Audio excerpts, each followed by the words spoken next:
ES మూర్తి. నమస్కారం. మా father ES Sastri గారని, he was an executive engineer. Is working in Tungabhadra project, Hospet. So మా నాన్నగారిది ట్రాన్స్ఫర్స్ జాబ్ అనమాట. సో నేను హాస్పిటల్లో పుట్టాను యాక్చువల్గా. సో అక్కడి నుంచి తిరుగుతూనే ఉన్నా అన్ని ఊళ్ళు, Hospet, Bellary, Adoni. And finally in 1960 government మా ఫాదర్ని ఫర్దర్ స్టడీస్ కోసం అమెరికా పంపించారు. పబ్లిక్ వర్క్స్ డిపార్ట్మెంట్లో పనిచేసేవారు. Then after 1 year before coming to India he died there. So then ఆ 1 year మా అమ్మమ్మ గారి ఊళ్ళో ఉండేవాళ్ళం, తణుకులో ఉండేవాళ్ళం. Tanuku is of course incidentally మా మేనమామ గారు దేవరకొండ బాలంగాధర తిలక్ అని, అమృతం కురిసిన రాత్రి ఫేమ్, అది వాళ్ళంతా అదే వాళ్ళది, మా అమ్మ వాళ్ళది తణుకు అనమాట. So we're there. మా నాన్నగారు అమెరికాలో ఉన్న ఒక ఏడాది. దెన్ మా ఫాదర్ పోయిన తర్వాత ఎడ్యుకేషన్ కోసమని కాకినాడ వచ్చాము మేము. నియరెస్ట్ ప్లేస్ కాలేజెస్ ఉన్న ప్లేస్. ఎడ్యుకేషన్ అంతా కాకినాడలోనే జరిగింది. Then I wanted to become an engineer basically. So somehow ఆ టైంకి సరైన మార్కులు రాక అది, దెన్ బీఎస్సీ చేయడం. Then I joined CA. I was doing my CA. But right from my childhood music అంటే చాలా ఇంట్రెస్ట్ నాకు. అండ్ తమాషాగా ఏంటంటే మా నాన్నగారు అమెరికా వెళ్ళిన 1 సంవత్సరంలో నేను తణుకులో ఉన్నప్పుడు మా మేనమామలు ఉండేవారు, అంటే తిలక్ గారి తమ్ముళ్ళు. వాళ్ళు మంచి మ్యూజిషియన్స్ న్యాచురల్గా. దే ఆర్ ప్రత్యేకంగా నేర్చుకుని చేయడం కాదు, కానీ they use to play harmonium and they use to sing. బాగా పాడేవారు మా మేనమావకైనా. దేవరకొండ రామారావు గారిని, గంగాధర రామారావు గారు తణుకులోనే ఉంటారు. ఇంకో ఆయన తిమ్మేశ్వరరావు గారిని హార్మోనియం మౌతర్గన్ అన్నీ వాయించేవారు. వాళ్ళని చూసి ఇన్స్పైర్ అయ్యి మ్యూజిక్ మీద మంచి ఇంట్రెస్ట్ కలిగింది. సో అరౌండ్ 10-11 yearsకి I use to play harmonium. వాళ్ళ దగ్గర నేర్చుకుని వాయిస్తుండడం అది జరిగింది. తర్వాత మేము కాకినాడ వచ్చిన తర్వాత, Kakinada was the right place for musicians and also for education. That's different thing. నా ఇంట్రెస్ట్ ఎంతసేపు మ్యూజిక్ వైపు వెళ్ళిపోయింది. అక్కడ గంగాధరం పార్టీ అని, ప్రాణలింగం గారి పార్టీ అని, 2 very famous troops were there. So through somebody Gangadharam గారితో పరిచయం అయ్యి చాలా అదే అరౌండ్ 11th year నుంచి నేను I use to play harmonium for them on the stage, వాళ్ళ ప్రోగ్రామ్స్తో. అలా గ్రాడ్యువల్గా వెళ్తూ కొన్నాళ్ళకి గిటార్ క్రేజ్ వచ్చింది. ఈ బీటిల్స్ వాళ్ళు వచ్చిన తర్వాత నేను slowly I shifted to playing guitar. అంటే కాకినాడలో పెద్ద నేర్పించేవాళ్ళు ఎవరు ఉండేవారు కాదు, అంతా మన సొంతంగా నేర్చుకోవడం. పెన్ ఫ్రెండ్స్ వాళ్ళు ఉండేవారు, వాళ్ళకి రాసి బుక్స్ తెప్పించుకోవడం, బేసిక్ కార్డ్స్ ఆ స్టైల్ నేర్చుకోవడం, అలా ప్రాక్టీస్ చేసి అది అయిపోయింది. బట్ తర్వాత ఏంటంటే ఇప్పుడు సినిమాల్లో ప్రవేశించాలని, సినిమాలకు వెళ్ళాలని ఇప్పుడు అనుకోలేదు. బట్ కంపోజర్ అవ్వాలనేది నా పెద్ద డిజైర్. అంటే సినిమా సంగీతం అంటే ఎంత పిచ్చి ఉండేదంటే, చిన్నప్పుడు అండి మా అరౌండ్ 60sలోనే, that was when I was 10 years old, భార్యాభర్తల సినిమా రిలీజ్ అయింది. మ్యూజిక్ డైరెక్టర్ ఎస్ రాజేశ్వరరావు గారు. ఆ మ్యూజిక్ కోసం 16 సార్లు చూశాను ఆ సినిమా. నాకు ఈరోజు మొత్తం సినిమాలో రికార్డింగ్ అంటే బ్యాక్గ్రౌండ్ స్కోర్తో సహా కంటత ఆ సినిమాకి. అంత గొప్ప సాంగ్స్ చేశారు కూడా రాజేశ్వరరావు గారు. సో అలాగా ఉండే. తర్వాత జిస్ దేశ్ మే గంగా బహతే ఒకటి, అది ఎన్నిసార్లు చూసానో గుర్తులేదు మ్యూజిక్ కోసం. సో ఆ టైంలో ఫిల్మ్ఫేర్లో కూడా ఇన్స్ట్రుమెంట్స్, మ్యాండ్లిన్ అంటే ఏంటి, గిటార్ అంటే ఏంటో చూస్తున్నాం, వాటి మీద క్రేజ్.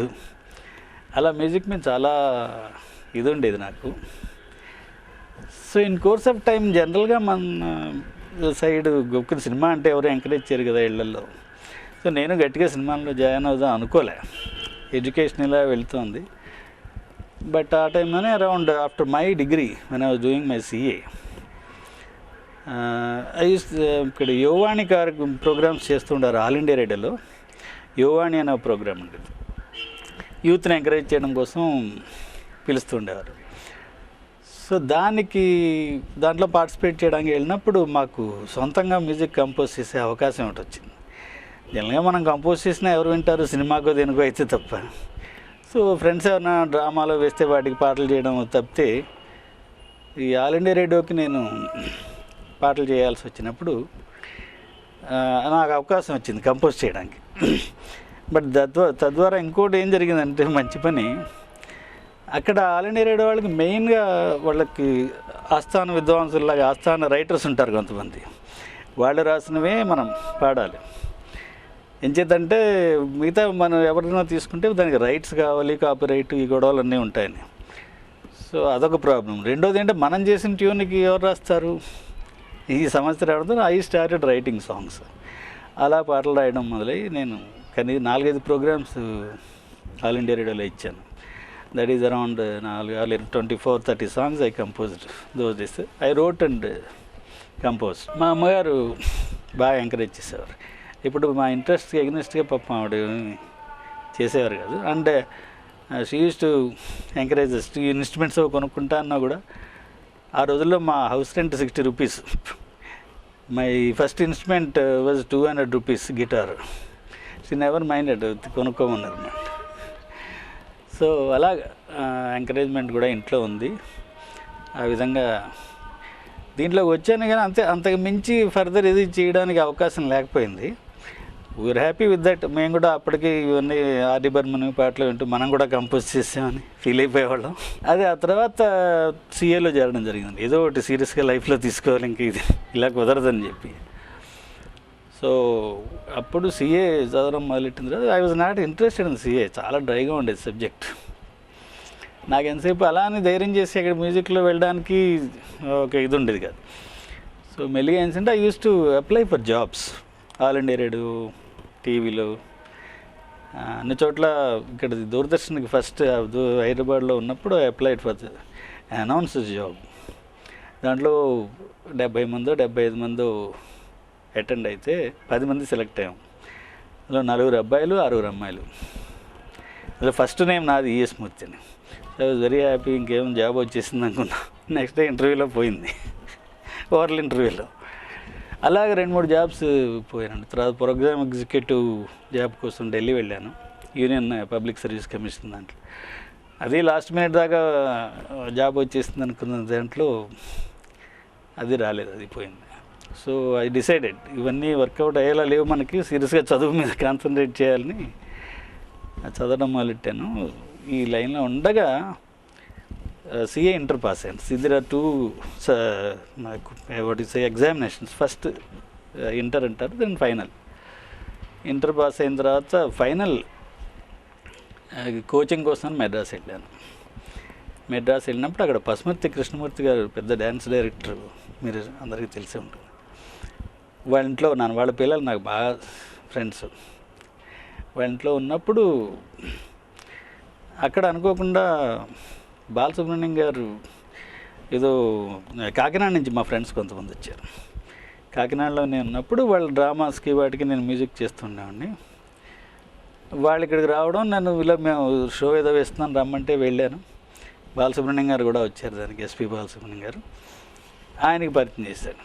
చేసి మన్నాడు ఆయన ఇంటికి తీసుకెళ్తే మీకు ఏమైనా ఇంట్రెస్ట్ ఉంటే మీరు జాయిన్ మీ అన్నారు. నేను నమ్మలేదు, అసలు ఆశ్చర్యపోయాను అనమాట. ఇది ఫస్ట్ వీళ్ళ పరిచయం చేశారు, నేను ఏం వాయిస్తానో ఏమొచ్చో కూడా తెలియదు ఆయనకి. అంటే అడిగారు, మీరు ఎలా నేర్చుకున్నారు గిటార్? సొంతంగా నేర్చుకున్నానండి. ఇలా నోటేషన్ అవి రాస్తారు. నోటేషన్ అవి రాయడం ఇంకా రాదండి నాకు, but basic how acoustic guitar అంటారు, మ్యాంపింగ్ గిటార్ ఎలా వాయిస్తారు, ఆ కార్డ్స్ అవి తెలుసు, వాయిస్తారు.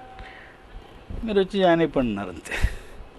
అలాగా అనుకోకుండా ఇంకా ఆయన పిలిచేసరికి మనకి ఆల్రెడీ నాకున్న ఇంట్రెస్ట్కి ఆ సిఏ పక్కన పెట్టేసి సినిమాలో చేరిపోయాను. And those days I really enjoyed with. చాలా ఎంకరేజ్ చేశారు బాలసుబ్రహ్మణ్యం గారు. అది దేర్ ఆల్మోస్ట్ 8 years ఆయన దగ్గర పనిచేశాను. ఆయన దగ్గర పనిచేస్తే మధ్య మధ్యలో ఎప్పుడైనా ఆయన అంటే ఎక్కువ ఆయన బేసిక్గా సింగర్ కదా. నా అదృష్టం నేను ఆయన దగ్గర పనిచేసిన రోజుల్లో 35 films మ్యూజిక్ డైరెక్షన్ చేశారు ఆయన. సినిమా నేర్చుకున్నదంతా కూడా సినిమా చూసి, సినిమాలో పాటలు వింటూ, సినిమాయే నా గురువు నేను చెప్పాలంటే. అండ్ మెయిన్గా నాకు ఇష్టమైన కంపోజర్స్ ఎస్డి బర్మన్, సలీల్ చౌదరి, వసంత్ దేశాయ్, శ్రీరామచంద్ర, వీళ్ళందరూ ఒక్కొక్కళ్ళు వాళ్ళ దాంట్లో వైవిధ్యం, వాళ్ళ దాంట్లో ఒక్కొక్కళ్ళు ఇంతమంది కాంపిటీషన్లో కూడా వాళ్ళు నిలబడడం